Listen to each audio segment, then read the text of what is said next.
मेरी तरफ से मेरे तमाम दोस्तों, अजीजों, बहन भाइयों को अस्सलाम वालेकुम। उम्मीद है आप सब खैरियत से होंगे। तो आज के व्लॉग में यह कि तीन बड़ों से मुलाकात और इसका नतीजा क्या निकला। जर्मनी अखबार ने पाकिस्तान के हालात बारे क्या इंकशाफात किए। इलेक्शन की जिद से अब अदालत एक कदम पीछे हट गई। जिन दोस्तों ने चैनल सब्सक्राइब, लाइक, शेयर नहीं किया वो चैनल सब्सक्राइब कर दें, लाइक कर दें, शेयर कर दें। तो सबसे पहले जर्मन अखबार का कहना है कि इमरान दौर में पाकिस्तान डिफॉल्ट होने जा रहा था। उन्होंने ये नहीं कहा कि अब भी जा रहा है। उनका कहना था कि इमरान दौर में जा रहा था। इसका मतलब है कि अब खैर चला, अब बच जाएगा। इसका मतलब यही हुआ कि अब खतरा टल गया है। इसीलिए तो पीटीआई कह रही है कि अकाउंट में पैसे पड़े हैं, बैंक में पड़े हैं, तो वो हमें क्यों नहीं दे रहे। वो इलेक्शन के लिए दे दो ताकि इलेक्शन हो जाए। और मुल्क को क्यों डिफॉल्ट करना चाहते थे, ये एक प्लानिंग थी। तो जराये से जो पता चला ये एक प्लानिंग थी। मुल्क डिफॉल्ट होना था और उसके बाद बैरूनी दुनिया ने हम पर पाबंदियां आयद करनी थी और हमारे एटमी असासों पर शकूक व शुबहात उठने थे। और ये एक मंसूबा था, एक मिशन था जिसके तहत ये काम हो रहा था। बहरहाल अल्लाह पाक इस मुल्क की हिफाजत करे। तो चीफ जस्टिस ऑफ पाकिस्तान ने भी जो जिद थी या सो मोटो था या जो भी थी या जो वो चाह रहे थे कि पंजाब में इलेक्शन कराओ ताकि आइन इजाजत नहीं देता। दो सूबे हैं जिनमें असम्बलियां टूटी हैं, पंजाब भी है और खैबर पख्तूनख्वा भी है। मगर पंजाब के इलेक्शन होने के बाद आइन बच जाता है, वरना आइन टूट जाता है। अब तो हर बंदे को पता चल गया है कि तीन बड़ों की चैम्बर में मुलाकात हुई है, जिसको बाज़ाब्ता तौर पर तो जिसका ऐलान नहीं हो रहा, लेकिन बरमला हर बंदे को पता है। और जो वहां पर रिपोर्टर काम करते हैं वो सारे बता रहे हैं और उन्होंने वीलॉग किए हैं, खबरें चल रही हैं। पीटीआई बजाते खुद कह रही है और अपने तहफ़्फ़ुज़ात का इज़हार कर रही है। तो अब जब वहां से ब्रीफिंग आई है, मुल्क के हालात बारे बताया गया है, तो उसके बाद आकर यह कहा गया है कि सारी सियासी पार्टियां मिल बैठकर कोई ऐसा इसका हल निकाल लें, तो उसके बाद ठीक है, इलेक्शन आगे ले जाने हैं तो आगे चले जाएं। तो अगर सियासी पार्टियां आपस में मशावरत करके मुत्तफिका तौर पर इलेक्शन आगे ले जाएं तो फिर आगे इलेक्शन करने की गुंजाइश है। सवाल तो पहले भी यही उठ रहे थे, क्योंकि लोग बातें करने से तो बात नहीं आ रहे थे। हर बंदा ये कहने पर कह रहा था कि ये कौन सा कानून है जो खैबर पख्तूनख्वा में उसकी गुंजाइश है और पंजाब में वो हर हाल में होने हैं, इसकी कोई बड़ी वजह क्या है। वैसे भी सबको पता है कि गुलाम मोहम्मद डोगर का केस समाअत हो रहा था और उसके दौरान इस पर सो मोटो की समाअत शुरू हुई और ये इलेक्शन की तरफ चला गया बेंच जो है। उसके बाद जो बेंच के साथ हुआ, जो जस्टिस उठ के चले गए, जिन्होंने इख्तिलाफी नोट दिए, अब ये लंबी कहानी हो गई है। तो लेकिन ये बेंच इसी बात पर इनके अहकामात रहे कि पंजाब में इलेक्शन को हर हाल में कराना है। उसके लिए स्टेट बैंक को खत लिखे गए, हुकूमत को लिखे गए, तमाम अदारों को मुलव्वस किया गया। यानी खत लिखने का मतलब यही है ना कि तमाम को बुलाया गया। मगर अब इलेक्शन कमिश्नर जो है उसने वाज़ेह तौर पर यह लिखकर भेज दिया है कि इलेक्शन नामुमकिन है, सिक्योरिटी खदशात है, फंड का मामला है, तो सिक्योरिटी खदशात हैं। तो उस पर आर्मी की तरफ से जो ब्रीफिंग आई है या जो मीटिंग हुई है, मीटिंग में ब्रीफिंग ही होनी थी, उस ब्रीफिंग में बताया गया है कि मुल्क मुकम्मल नहीं हो सकता। इस वक्त सिक्योरिटी खदशात हैं और सिक्योरिटी खदशात के पेश नज़र फौज वहाँ मसरूफ है, वो अपना ऑपरेशन कर रही है, ज़्यादा इलेक्शन में सिक्योरिटी देना नामुमकिन है। तो सिक्योरिटी के बगैर यहां पर रहनुमाओं को पहले ही थ्रेट जारी है। अभी कल ही की बात है कि वो मौलाना साहब एक्सीडेंट में बेचारे हलाक हुए हैं, लेकिन उसके बावजूद असेंबली में शकूक व शुबहात का जिक्र किया गया है। अली वजीर ने भी अपनी तकरीर में ये कह दिया है कि मौलाना साहब पहले ही कह रहे थे कि मुझे 2 दिन से थ्रेट मिल रहे हैं। अब या अगर वो थ्रेट थे, अली वजीर की बात सच्ची है, तो वो थ्रेट पर अमल हो चुका है, ठीक है, या फिर अली वजीर अपनी तरफ से ऐसी बात क्यों कर देगा।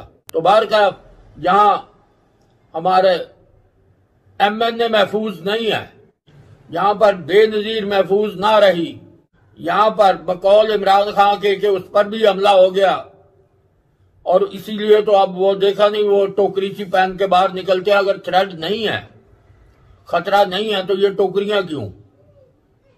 तो इसका मतलब यह हुआ कि मुल्की हालात इस काबिल नहीं है कि खुलेआम हमारी क्यादत या रहनुमा जलसे जुलूस करें और उसके बाद इलेक्शन भी करें, क्योंकि वहां तो बड़ी हबड़ दबड़ होती है, कोई पता नहीं होता ये दूसरा बंदा कौन खड़ा है हमारे साथ। और ना ही हमारे मुल्क में इतना कोई सिक्योरिटी का ऐसा सिस्टम है कि हर बंदे को चेक किया जा सके।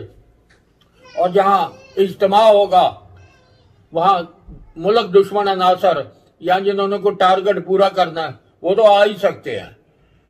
क्योंकि आपने देख लिया कि पार्लियामेंट जब बेंचों का मामला नहीं माना गया उनका, तो उन्होंने भी किसी एक बंदे ने अपने सिर लेने की बजाय वो सियासत खेले हैं। उन्हें क्या सियासत खेल लो, और फिर सियासत इंज खेडी कि जनाब वो सारा मामला ही पार्लियामेंट च लै गए कि एक एक बंदे की पहले भी मिसाल मौजूद है कि वजीर आजम को नाअहल कर दो, फलाने को नाअहल कर दो। तो उन्होंने सोचा ये लो अगर नाअहल करना है तो सारी पार्लियामेंट का कर लो, अब एक बंदा तो कोई भी टारगेट नहीं किया जा सकेगा। चीफ जस्टिस ऑफ पाकिस्तान से मुलाकात हुई तो उसके बाद हस्बे आदत हस्बे मामूल ये सोशल मीडिया पर हम देख रहे हैं कि PTI ने हल्का हल्का टच देना शुरू कर दिया है। अभी फिलहाल वो आर्मी को टच दे रहे हैं कि ये क्यों आए, ये क्यों मिले, ये क्यों हुआ, जबकि इनके दौर में सब कुछ होता रहा, उस वक्त कोई परवाह नहीं थी। तो अब ये फैसला जब आएगा और अदालत कोशिश कर रही है, उन्होंने सियासतदानों को इसीलिए बुला के उनकी आपस में मुशावरत के लिए कहा है, लेकिन ये मुमकिन नहीं है। सियासतदान सारे मान जाएंगे, लेकिन इमरान खान को ये कबूल नहीं है कि इलेक्शन आगे जाए। क्यों? इसलिए कि चीफ जस्टिस ऑफ पाकिस्तान की रिटायरमेंट के बाद और सदर पाकिस्तान की रिटायरमेंट के बाद उनको होने वाले इलेक्शन पर कोई इत्मीनान नहीं। हालांकि इत्मीनान अब भी नहीं वो करेंगे। जिन सीटों से वो जीतेंगे वो सीटें मेरिट पर मुनसिफाना इलेक्शन उसको करार दिया जाएगा, और जहां वो हार जाएंगे वहां धांधली का ही वावेला किया जाएगा। इससे पहले तारीख हमारी रवायत भरी पड़ी है कि PTI जहां से हारी उसने यही कहा कि यहां धांधली हो गई है, और जहां से जीत गए वहां मुनसिफाना इलेक्शन हो गया। इसी इलेक्शन कमिश्नर पर बहुत से सवालात उठाते थे।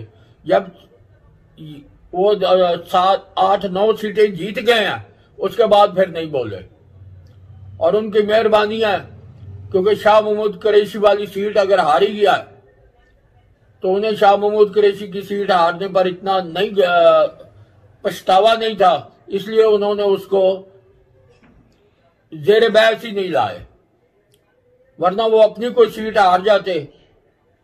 वो सिंध में हारे हैं तो वो सिंध था। तो बाहर का ये एक इस वक्त जो बना हुआ है ना हवा कि इलेक्शन होंगे तो सारी सीटों पे इमरान खान ही जीत जाएगा, ऐसी बात बिल्कुल नहीं है, ऐसा मुमकिन नहीं है।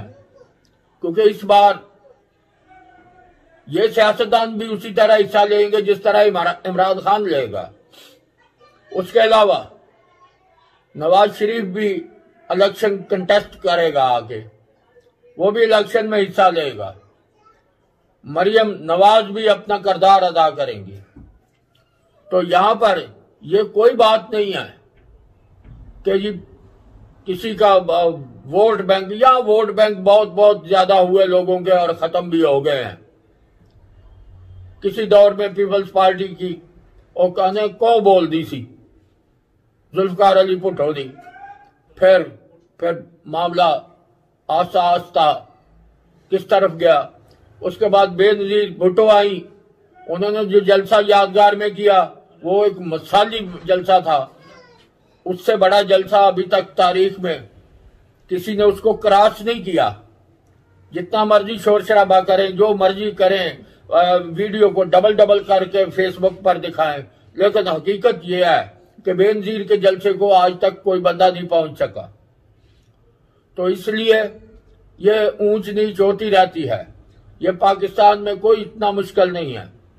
ये जो पैसे दे के इकट्ठे किए जाते हैं बंदे, या तनख्वाह पे रखे जाते हैं, ये जब जी चाहे जिस पार्टी का दिल करेगा वो जब इन्वेस्टमेंट ज्यादा करेगा तो ये जो बयानिया है, ये बयानिया खाक में मिल जाता है। तो ऐसी बात नहीं। अब जो सूरत हाल पहले थी वो अपना जमान पार्क में वो सूरत हाल अब नहीं है, उतना रश नहीं होता, क्योंकि एक वक्त होता है, एक माहौल था, इसमें कोई शक नहीं। जब इमरान खान को इक़्तिदार से अलहदा किया गया तो ये वोट के लिहाज से इनका ग्राफ बहुत नीचे था। उसके बाद वो हुकूमत में मसरूफ हो गए, मुल्क डिफॉल्ट के करीब था, वो मुल्क बचाने की कोशिश में लग गए और इमरान खान साहब अपने बयानिए पे बयानिए बदलते रहे। कभी अमेरिका के पीछे लग गए, फिर अमेरिका से सुलह कर ली, फिर अमेरिका में बंदे हायर कर लिए, फिर वो बंदे तनख्वाह पे रख लिए, फिर वो इसकी लॉबिंग करनी शुरू कर दी, बरतानिया में रख लिए।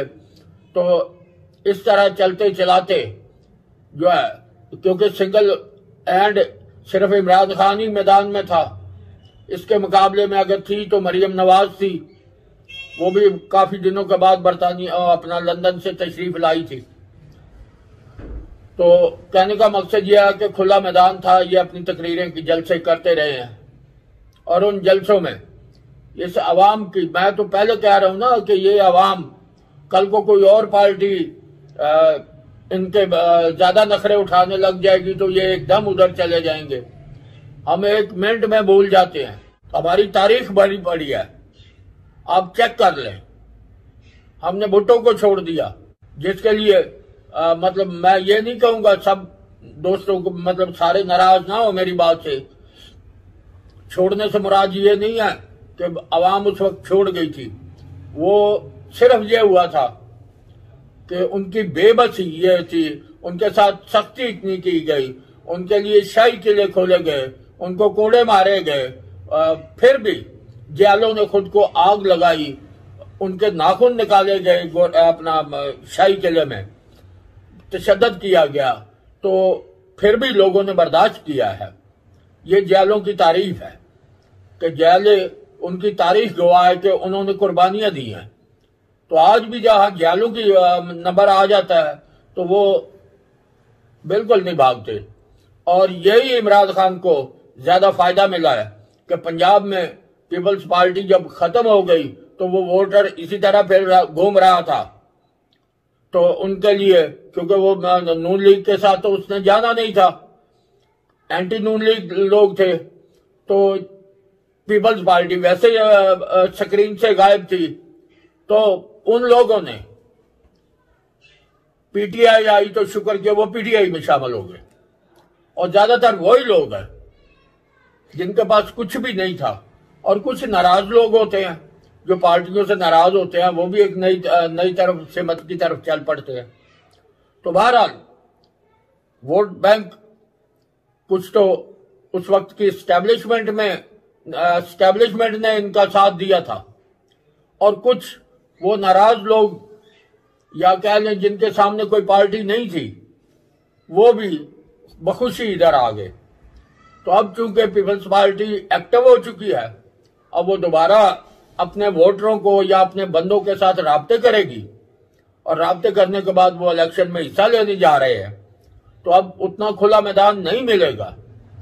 तो बात यह है कि बात इलेक्शन से चली थी, इलेक्शन होंगे जरूर, लेकिन फिलहाल मेरे आप पहले वीलाग उठा के देख ले, हम इस चीज से इनकार नहीं करते कि इलेक्शन नहीं होने चाहिए। हम कहते हैं कि कानून आइन के मुताबिक इलेक्शन होने चाहिए, लेकिन एक सवाल जरूर है कि इलेक्शन के आइन के मुताबिक होना चाहिए, मगर ये असेंबलियां जो तोड़ी गई ये क्यों तोड़ी गई?